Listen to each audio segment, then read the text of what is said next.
am I the only person who finds it odd that Universal released both Renfield and The Last Voyage of the Demeter in one year? Two Dracula movies in one year? At least they're different enough. I knew they were trying to do this whole Universal monster thing for years, and they're still kind of trying to do it. But this might be going too far, trying to release two different types of Draculas in one year. Let's see how this one compares to Renfield. So, The Last Voyage of Demeter was directed by Andre Ovdahl, who previously directed the Scary Stories to Tell in the Dark movie. And in this movie, the doomed crew of the ship known as the Demeter is traveling from Transylvania to London, and they have to encounter treacherous waters. They have to handle, tension between each other. But worst of all, they have to deal with Dracula, who's been unleashed from his coffin, is now stalking them and killing them all off one by one. So this was a movie that I was not looking forward to per se, but I wasn't dreading seeing. It's like, oh yeah, I've heard about that movie. I should probably go check that out at some point. It looked different enough, but I thought about the whole Renfield and Last Voyage of Demeter thing. It's like two Dracula movies in one year. It's like, okay, let's see how this one plays out.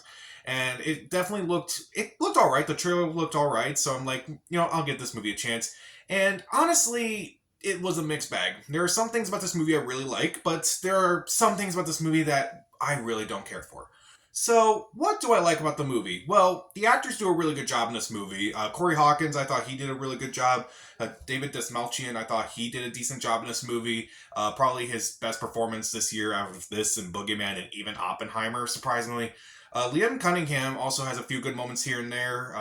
Aisling Friendlicio, I'm probably mispronouncing that name, but the lead actress in the movie, I thought she did a really good job. And also, Javier Botet is in this movie. If you don't know who he is, he's kind of like in these horror movies. He plays all these monsters. He was the Crooked Man in The Conjuring 2, which is still terrifying to me. And he was really terrifying as Dracula, surprisingly. Like, the way he moved, the way he spoke, it was just unsettling and disturbing, and he's really good at playing these unsettling characters overall.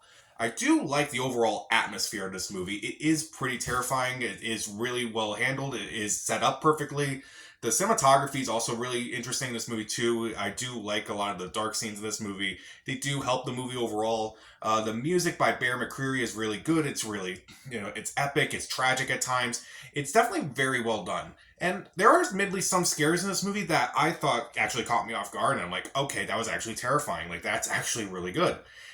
But there are a couple jump scares in this movie that's kind of just annoyed me. Like, there was I think Corey Hawkins, he's looking for something, but then one of the crew members, he touches him on the shoulder and then loud music plays. It's like, that's supposed to be the jump scare. It's like, that's not scary. That's just a crew member who's not Dracula in the least bit.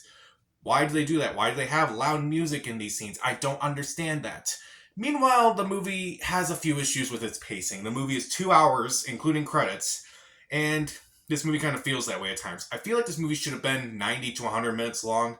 But no, let's just stretch it out to be 120 minutes long because reasons. It shouldn't have been this long, and I felt like it should have tightened a few things up, and they really could have. Mainly, some characters in this movie really didn't need to be in this movie. They had no character whatsoever, or didn't at least attempt to have a character. It just felt like there was just so many extra characters who just didn't need to be in this movie at times. Meanwhile, there's a few subplots in this movie, or a few themes that the movie wants to try to address, and yet the movie kind of feels like that's secondary. I feel like they should have pushed those a little bit further instead of just they basically just hit the nail on the head, but they didn't hit it hard enough to make sure it was secure.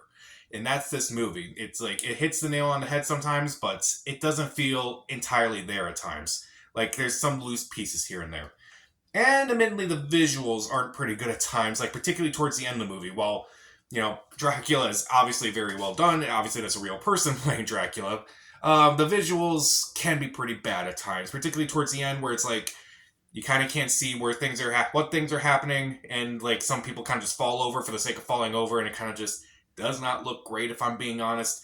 It's this movie's a rated R Dracula movie. You could push the envelope a little bit more, and they do for the most part. It's just at the very end where I'm you could have done that a little bit better.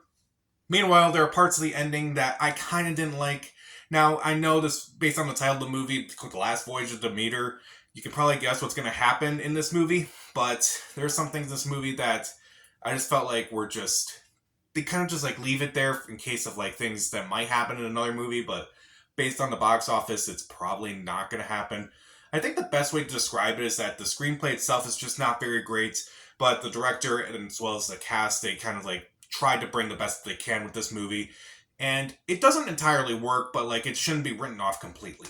So even though the actors do a really good job and the cinematography is really good and the score and the atmosphere are really good as well, and there are some decent scares in this movie, I kind of didn't like some of the other scares. I didn't like the slow pacing. I didn't care for some of the other characters, and some of the visuals are pretty terrible, and the ending, which kind of tries to set up another movie, which probably won't happen. I won't write this off completely because I do think there are some decent moments here and there, but I can't fully recommend it. I will give The Last Voyage of the Demeter 2.5 out of 4 stars. Stream it. So, what's your favorite version of Dracula? Comment down below, subscribe to the channel. This is Pat. Stay safe.